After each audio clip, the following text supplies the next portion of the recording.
Yeah, what's good, my man? New setup? New setup. Yeah, I'm at my grandma's house. Ah, nice. This Some old type of school thing things. I would not have at my own apartment. I have it. I'm spending a few days here. Nice. How's everything going? Busy. Busy?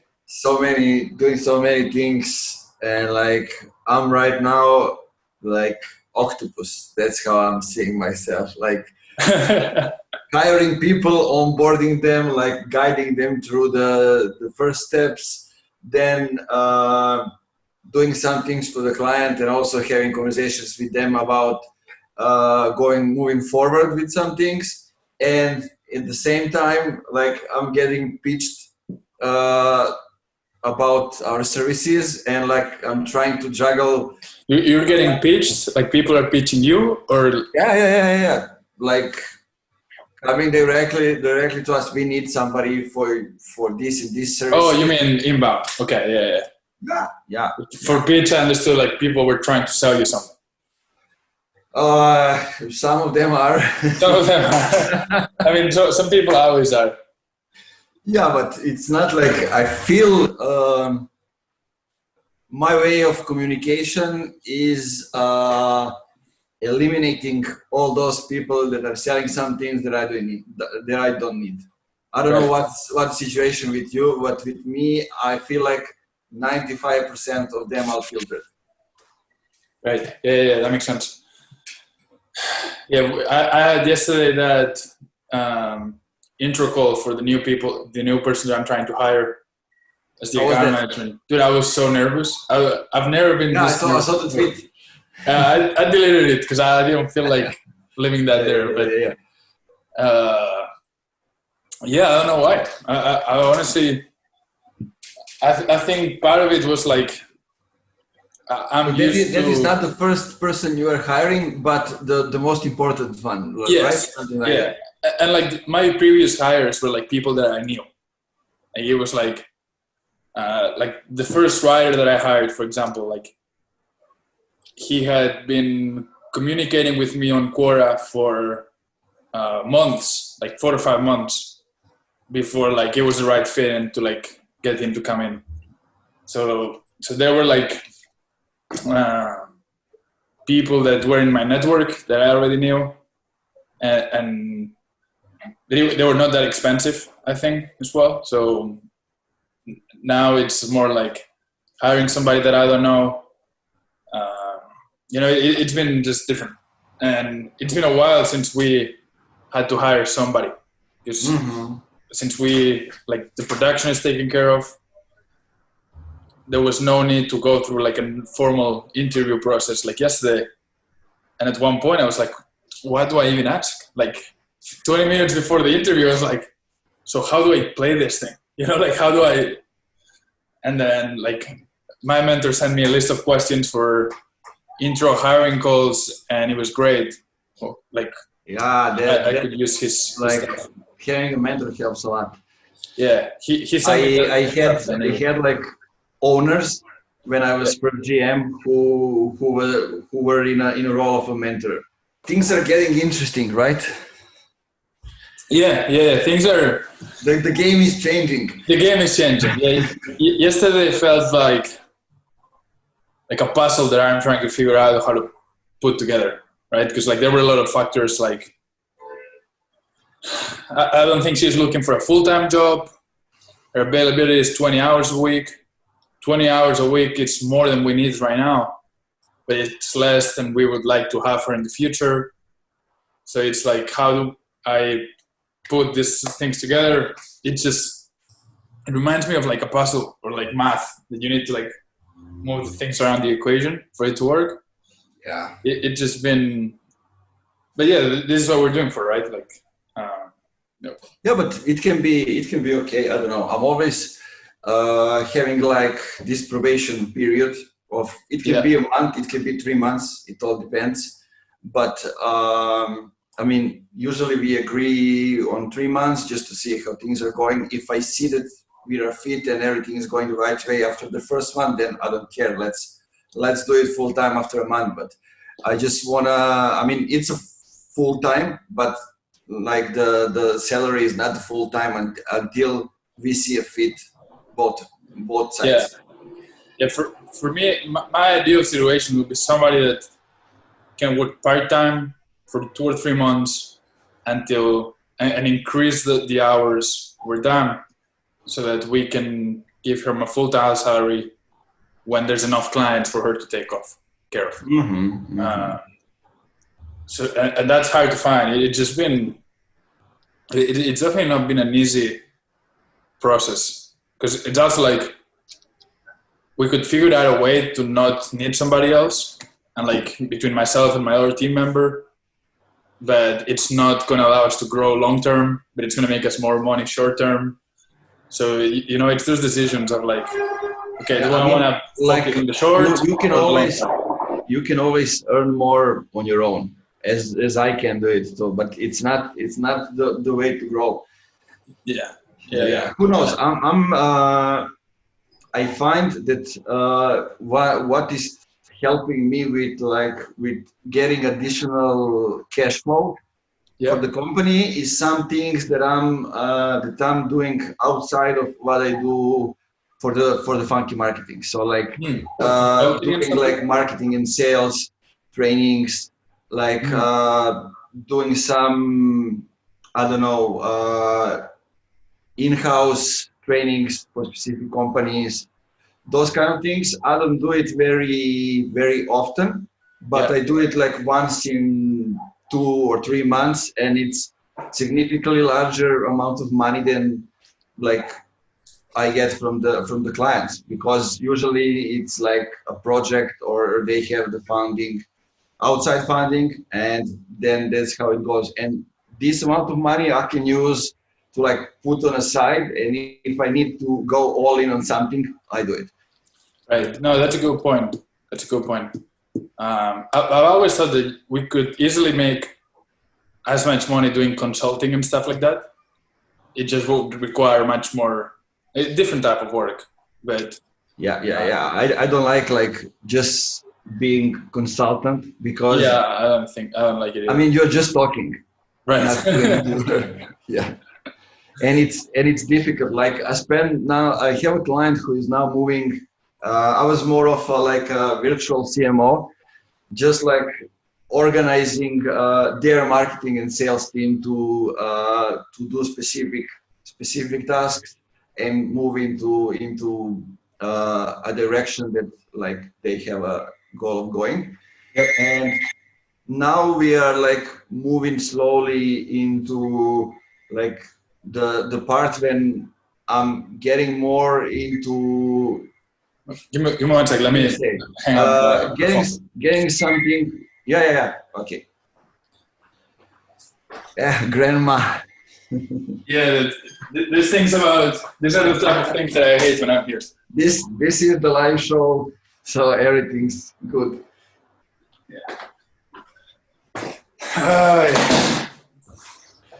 We're having some technical problems. Some old school technical problems. Yeah, because she has this phone that is like, like the old school phone that is in the house. Yeah. So yeah. So what's been helping you on that? Yeah, and now we're going more into the direction where like we are taking over some of the strategic things as a team, and they are keep on doing their like from sales, taking over from that perspective. Like it's cool because they had a nice culture, like a company of 30 people existing for 15 years, and they have the nice alignment over there. But what was missing is that those people who knows how to do their job, even I don't know if it's content marketing overall, or business development or sales, they know how to do it, but old school way. Yeah, so they know that like social media is also important. They know that that like LinkedIn is their go-to place for leads, for sales, for customers, for everything. But like they have this hesitation, and the biggest issue here was not getting too personal. Right. In the post, in everything, you know. And like they started well. Like besides the things that we are doing for them, they like wrote a couple of blog posts, couple of posts on their own. Like they took a picture of the flowers in the office. Like this is something that keeps us alive. Like doing those kind of things, and then nothing. They went totally generic. Right. And I was like, okay, we cannot do that. We need to go in the opposite direction. Yeah, so we need to actually get more personal. Yeah. And the fact is, you know why? Because not just because like that's how it should be done, but because they are doing translation and localization. So they are doing actually the personalization of the messages. Right. So and like from their perspective and the job they're doing it right. But like doing marketing and sales, they don't think the same way. So I needed to align those two things. Yeah, for me, I don't know if you've experienced the same thing, but it's crazy how like a lot of full-time employees that these companies have, especially a lot in the United States, for these companies that have been a long time, how inefficient and ineffective they are at their work, especially people from marketing.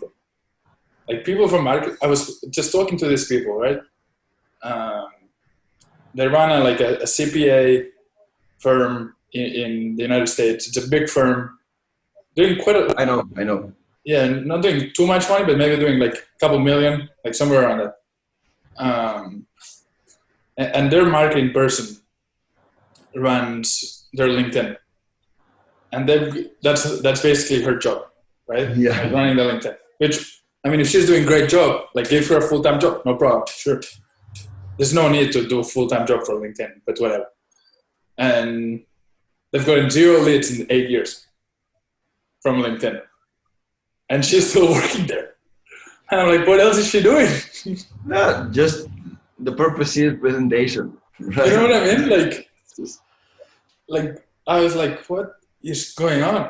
And a lot of these full-time people are like, that's why I think the future of marketing happens through agencies mostly. I do think there's value in having internal people, but if you find the right agency, like that one allows you to be much more flexible as a company because you can spin up and down marketing spend on an agency versus having to hire or fire full-time people. They're more specialized because they've seen the industry more than you have, more than your full-time people. So theoretically, they're also more incentivized to doing good work because it's easier to fire an agency than a W-2.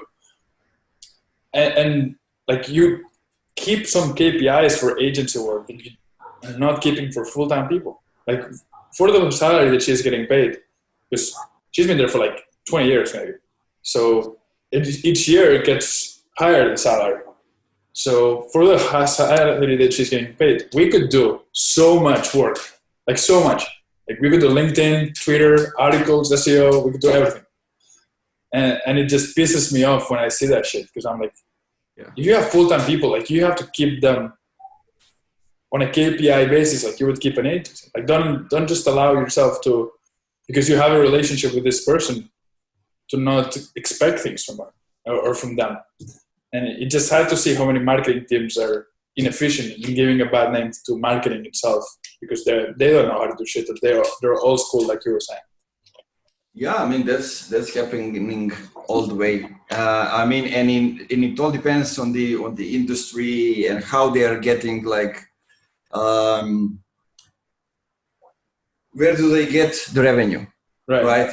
Because like the huge companies, they get it from all sides. They don't even measure it because they don't have a need to. And because they don't have a need to, they just don't care. As long as it is growing. Yeah, so, I mean, I'm sure they measure it, but I get what you're saying. I'm sure they measure it, but I get what you're saying. Yeah, but they don't get to like, we're gonna quit that channel if it doesn't give us back certain amount. Like, let's leave it like it is. Maybe in the future we will do something about it. because it's not that important. Yeah, I see that a lot on Twitter. I see a lot of companies doing that. Not just Twitter. I'd say a lot of social media. Companies are just spending money on social media without expecting or getting anything in return because they are not investing with the right people or the right tactics. And they think it's a must-have because it is. But they're just throwing money at a train that gets nothing from there. The only thing that shows is that the company is alive because they're active on social media. But if you're going to spend on social media as a company, especially as a B2B company, like just make sure you're spending it right. Like don't just think of social media as this depth of money that you, like a black hole where you throw money in, nothing comes out of it ever. Like, if you're going to invest in it, make sure you're investing with the right people and doing the right things. I mean, most of the time they're doing it if they're just starting with it or they didn't have a chance to talk with somebody who can help them understand. Basically, everyone is doing it. We should do it too. Right. That's the how it goes. But I don't know. I've seen a lot of things, especially now in the last like 2 months. I have seen a lot of things. I have seen like successful marketing companies. I thought they are earning. I don't know how big amount of money. Like they're doing the work for like 20 hours per month, and 20 hours cost like $400. Right. And it's like project management, social media, PPC, Facebook advertising, content. I said, what the fuck? Like I felt like somebody's kidding me, you know? Like just I don't know if we take like PPC and advertising outside of it. Okay, maybe you can find a way because it's like you work that hour on that and that's it. Like they're working on a similar project, but you cannot do advertising on a hourly base. Right. Yeah, you cannot do it because I mean it's different amount of budget that you are going with. That client's account may be optimized, maybe not. You need to do different setup. Do you guys charge optimize hourly? Do you guys do any projects on an hourly basis? No.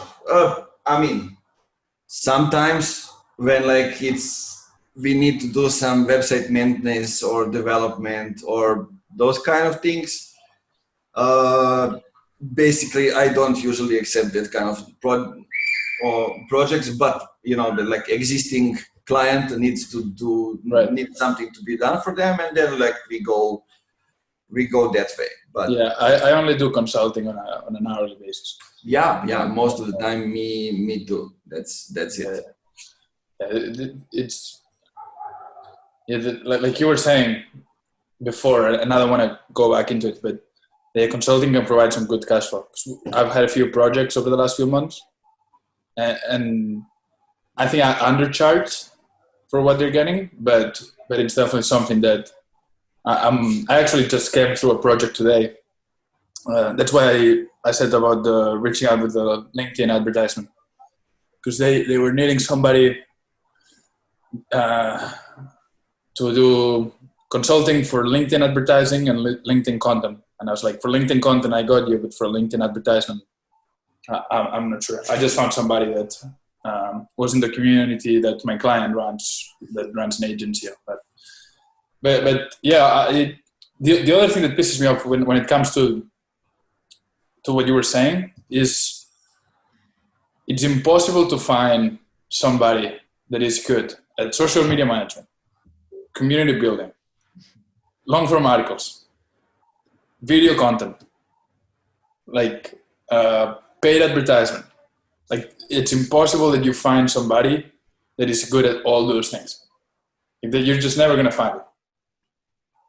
And especially more impossible if you're paying like $15 or $20 an hour. Right? Like you can find a few people, but usually they don't want to do like all those things. Right. And like if they do them, you're gonna pay a lot of money. You know, like yeah. And I have that issue now when I'm like hiring people, because like ideally those would be people who understand exactly what I'm doing, Right. where we are going, and how we are doing it. But I mean, when you onboard people, you need to see, I mean, you don't need to, but you will see that they definitely need improvement in some fields. But if that improvement is not that much big of an issue compared to their good skills and their capabilities, then you can just juggle with it and make them better also in that field in the future. But sorry, go ahead. Yeah. What I'm like trying to do now is trying to get people who are onboarding, who are in like demand marketing department. Yep. I want them to do every single thing that I'm doing, right? Just to get a feeling of it, because some things I will just leave behind, and I want them to know how to do it also when the time comes. Right. You know. Because what are the things that you can do out of everything that comes from a marketing mix, including like design and all that? What are like some things that you'd feel comfortable taking care of? Oh man, I take care of so many things because right. I need to. Like when I mean, as long as I'm in marketing, there was always some things, because I was always working in small teams. I mean, 15 people, I don't consider it like a big team. And I needed to do so many different things. So I got good at those things. Like I had no idea about design.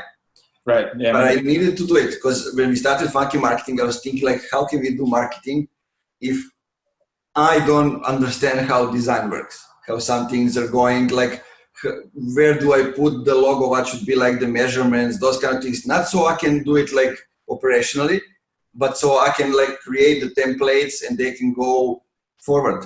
And because like huge clients, they see those little things. Like I cannot just go in Canva and use like the template. Maybe they will be satisfied because they are good templates, but I don't want to have to do it. I can find the template and I can customize it up to the point when it doesn't look at all like that one, and just create something new out of it. And it's not just like design. I use it as an example, but like copywriting, I was good at it from the start. I guess that comes from like reading a lot when I was a kid, and like reading comics. Yeah. Also, I was always outgoing, so social media, those kind of things have never been a problem. And I don't know, advertising. I learned a lot when I moved to Novi Sad to default design. When I worked like in performance marketing, I learned so many things because I was in charge of every advertising thing that we were doing, either like implementing it myself or outsourcing it to somebody else, and I'm in charge of like looking at results and how things are going and like those kind of things. So basically I've been through everything, and I don't want to do everything, but I just wanted to have a glimpse of it, so I can know who I need to hire, what those people need to do, and like how can I measure it. Yeah, I think that's interesting, because a lot of people say you have to at least know a little bit before you hire somebody else to do it. I'm not sure I fully agree with it. I think that's a consequence of like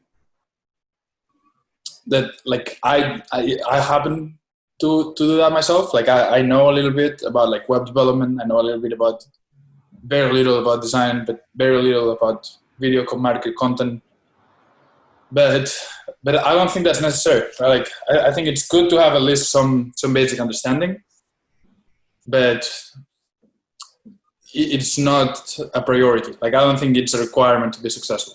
For myself, it's interesting because social media was never my thing growing up. Like I was never on Instagram. The same. We guys playing basketball. I started on Facebook late. I started on Facebook and I was like 16 or 17. Like it was very late for that age. I was like the last one in my friend group to like get Facebook. On Instagram, I have 2 pictures on my personal profile. But it was something that I caught later. For myself, I think I'm really good at everything that's writing related, whether that's sales copywriting or social media that are written oriented, like Twitter, LinkedIn, or articles. And then I know very little about anything else. Like I'm good on the content marketing strategy overall, but I know very little about design, very little about web development, very little about video content creation. Almost very little about paid advertising. Just a little bit of Facebook ads, but very, very little. So there's a lot of areas that I don't know. And it's something that at first it used to worry me, because I think as marketers, we all want to know everything. But eventually I was like, look, this is what I know. Let me be great at where I'm great at. And like, I'm never going to be a good graphic designer. Like I don't know how to draw. I don't know how to paint. I don't have good taste. Like it's never going to be my thing. So let's not even try. Use Canva when needed and fuck it. So it's interesting how skills are, like the utilization of skills. Like, do you need a lot of skills in your repertoire? Do you need fewer skills? How does it change as the business grows, right? Because like, it changes. You need to know some other things. Yeah, like the more you grow into the business. From the start, if you don't have a budget, you need to know things. Exactly. That's what I was doing. I was like, do I pay $3,000 for a website, or do I watch a few YouTube videos and figure it out? And I was like, I'm gonna watch some YouTube videos and figure it out. Do I pay $100 to a graphic designer for a logo, or do I make it? Like I make it. Now I would pay it because I'm like, I'm not even gonna worry about it. But back then, when you don't have a budget,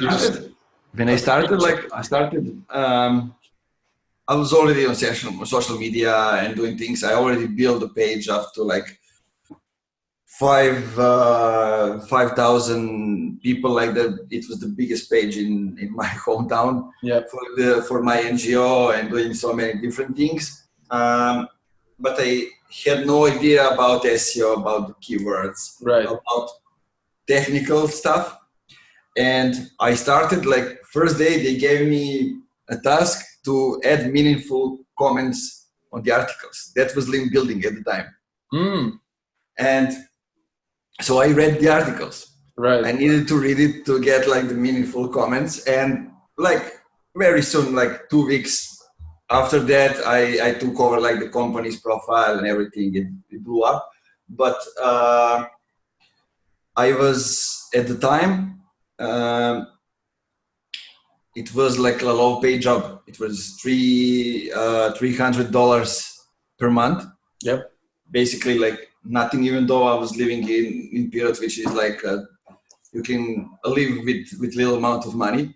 Yeah. So sometimes I think about like moving to those areas. Like the one ice cream ball costs like 20 Serbian dinars, and like €1 is 120 Serbian dinars. So it's like, wow. So it's like 20 cents, 15 cents. It's very cheap even for Serbia. So like that's crazy. And you have for like it's like free. yeah. For 80 cents, like you get 4 balls of ice cream, like the yeah. And also like the lemonade for 50 dinars, and then you like sit by the river and you enjoy for €1. For less than €1, like 80 cents. That's crazy. Sometimes, like if I'm ever in a struggle, like I know since I only need like Wi-Fi connection, like this, I think it's called geographical hacking or something like that, right? Like making money from one place, moving to the other. I think it's it just provides you I'm gonna forget what I wanted to say. Like, and so I needed to move forward fast, to learn faster. So basically, I didn't sleep. I did 2 jobs. First one was like in the agency from, I don't know, from 2 to from the noon until 8 p.m. And then like from 10 to 6 a.m. I was working in a cafes, like organizing parties or working as a bartender, whatever I could do. And then I was so tired that I couldn't sleep when I come back. So I was listening to like videos, reading articles. Most of the time while I was working, I was also at the same time watching videos.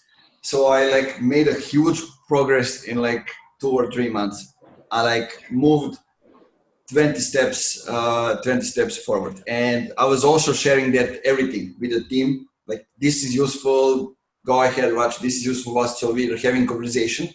And this is basically how I got to the GM position, right? Because I was moving the whole company forward with me. And from today's perspective, what I'm seeing is that like, if you want to work in marketing and you want to be good at it, you need to know a whole lot of shit.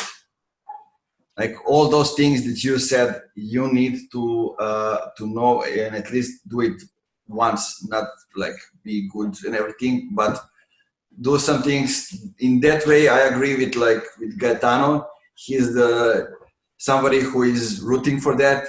And I'm also seeing it like, you need to move forward. If you want to be the best, you need to like move towards the best. It was like marketers didn't have a need to know like coding, those kind of things. Now we need to know some things, like for Google Tag Manager, for like, we have ways to skip it, but we need to know at least how it works. To know some simple coding. Like the game became so much wider. Then if you don't keep up, like you are going to be left behind. Yeah, I'm not sure I fully agree there though. I do think it's good to have some basis, but I think a lot of people fall in the mistake of trying to know too much about too many things. Right? Like you can only know so many things or be so good at a number of things. And many companies, they don't need a marketing generalist. They need a specialist, right? Like if you're the best at Facebook ads ever, like you're going to be okay no matter what. Right? Mm-hmm. So it's just trying to find the balance between, I'm really good at this 1 or 2 things, and that's my bread and butter, but I can survive somehow on the rest, versus I'm trying to be really good at everything, which you're not going to be. And then you end up being, and I'm not like right. I'm not saying you specifically. I'm saying like I understand, and that's okay. Like if you are good with that, like being the best at one thing and doing that, like I don't know, like it's not definite, but like to the rest of your life, right? That's okay. That's for me. That's perfect. I'm like somebody who likes to do so many different things, and I think this is where I give the most value, because I have different experiences and I can like, that's why I'm doing strategies and implementing them, because I've done so many things. I have tried so many different things, worked with different industries. That thing that you mentioned, like the agency, when you work in an agency, you work like with different companies, different sizes of companies, different industry niches, and then like you just move into direction that you want to do, and you show everything that you have learned by that time, even if you are not aware that you know so many things. Right. Yeah, it's an interesting topic. I think for myself, it was like, I think if you're there's more value in being somebody that can find talent and delegate, and work with others that I think with somebody that knows or tries to do everything. Like, I think if you're good at one or two things, and then you're good enough at communicating, you're good enough at delegating, you're good enough at hiring, then it's like, the rest. You're good at building the team. And maybe it's because I'm talking more as the agency owner now than a marketer, which is like how I started. But now I see more value on people who can like bring talent together, especially the talent that it goes against what their weaknesses are, than people that are generalists and are like 6 or 7 at everything. Now, I think it depends on the company and all that. Maybe if you want to be a marketing manager, then you have to know about everything else. If you want to be the paid ads guy, then it's better to specialize. For me, one or two things that I'm good at, and then the rest, like a little bit. The rest, I don't want to focus on too many things. That's like fine, and like most of the people are not even there. Right. So, yeah. Yeah, I think how do I look at funky marketing? I think that I want to hire like people with experience in like, when I say demand generation, yes, because it's the most vital thing that I can hire for. So they know how everything is linked together and how to bring demand. And I will need somebody to take care of those people when I hired like the people who are there. And I cannot, at that time, hire somebody who is like junior for that. Right. I need also somebody with experience to handle like marketeers with experience. Yeah. And then, I don't know, I would probably move in a direction where I will like keep on innovating, doing new stuff, trying new things, new strategies, and I will bring somebody to like handle the sales calls, and like close the deals and those kind of things. But I think you guys, at least the perception I get, is that you guys offer a wider range of services than we do, right? Because demand generation includes different things, right? Like thought leadership, organic thought leadership, which is what we're good at. It's just one small part of the whole mix of demand generation. So I think for you guys, and this is back to what we were saying, you do need more generalist people. Like you need people who know different areas of inbound. Who understand how things like are functioning. Puzzling together. For us, as long as we are able to collaborate with the rest of the marketing team or with the rest of the sales team, it's not as important to know everything from a marketing strategy. We just need to know about organic thought leadership. So that's why maybe I'm prioritizing more one or two things versus you. That I'm not saying you're going super wide, but you're going a bit wider. So I think the business that we run is also different, which I think drives our opinion a little bit separated as well. That's why we are exchanging experiences. Yeah, exactly. Because it's good to hear from the other side, right? Like it makes the thing. For me, one thing that I realized that I needed to learn was SEO. At least not technical SEO, but like content SEO. Because when we're producing long-form articles, if we are able to make sure that they're SEO optimized with headlines and tags and all that, that adds more value to our clients. So that was one thing that I was like, I don't know SEO, but I need to figure it out. And then I bought a couple of courses and studied and practiced and learned everything that I could find on content SEO. So that's one of the things that I was like, okay, let me grab this and bring it to my repertoire. But I'm very, like, I filter a lot of what I try to learn. Especially, I'm like following maybe 2 people overall and like consuming their content, nothing else. I filtered everything out. But I was thinking about this just yesterday. Like for me, a lot of people, when they're signing up, they buy way too many courses, they follow too many people, they are in too many newsletters, and at the end of the day, that's just procrastination. Like you're just overloading yourself with too much information that is not useful. For running agencies, I follow one person. Like I identified the one person that I was like, I relate to him. I think that makes sense. I trust him. Okay, I'm gonna follow whatever he says. For demand generation, I follow one person, Chris Walker. So like I have like one person leaders for everything that I want to learn, and just learn from them. Versus, I agree. Sales, Like Zest is doing now the great thing connected to that.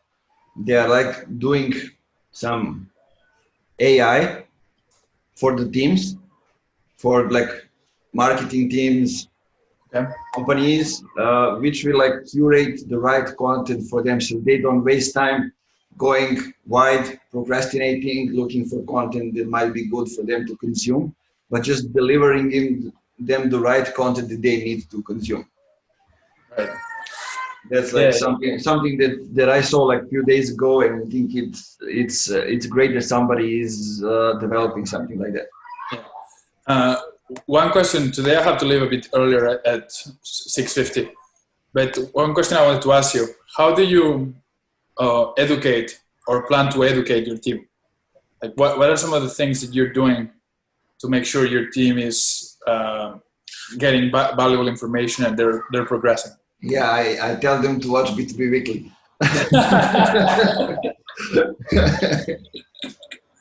That makes sense. I'm going to tell the same thing. We talked about everything. So, like, do you ever like? Yeah, I have a folder on a G drive when I have like swipe files, things that I found like interesting, stats, data. Even I have too many of them at the moment. I need to like filter it out. Do you think they consume it? Like, do you think they actually like go into it? No, like I give them like 2 or 3 pieces separately from the start that I want them to consume, just to understand. Like, I don't know. Let me give you an example. What is a good example? Banff Content Marketing Machine. Yeah. Let's say I interviewed them. Didn't I introduce them? I thought they were in the podcast. Maybe not. Don't worry. I don't know. But like even Josh Petrovich, he was there. Then like this other guy who is like the co-founder, and Josh was the first guy who introduced like that way of writing on LinkedIn as we are writing today, right? So it has everything, the logic of how do we do it, why do we do it. So I want them to get into that thing, just like copywriting and how do we write, and basically selling funky marketing and funky marketing services to them as I'm selling to the clients. So basically they are consuming the content and they know what I'm talking about, what I'm like doing. Maybe they don't know exactly how do we do it, but like I explain it shortly, and then they get the whole process, and that's how it goes. Last question before I wrap up. So you hired somebody coming in full time. I saw the post on LinkedIn. I think I connected with him. He hasn't posted much on LinkedIn on the last 3 to 6 months. Are you going to have a conversation with him? Do you think that's not important in the short term? What's your plan over there? I'm doing the hard hitting question. Let me quote him. Like he's telling me like I'm like the dog. I'm waiting for the right bone just to get right in. I mean, what's the story?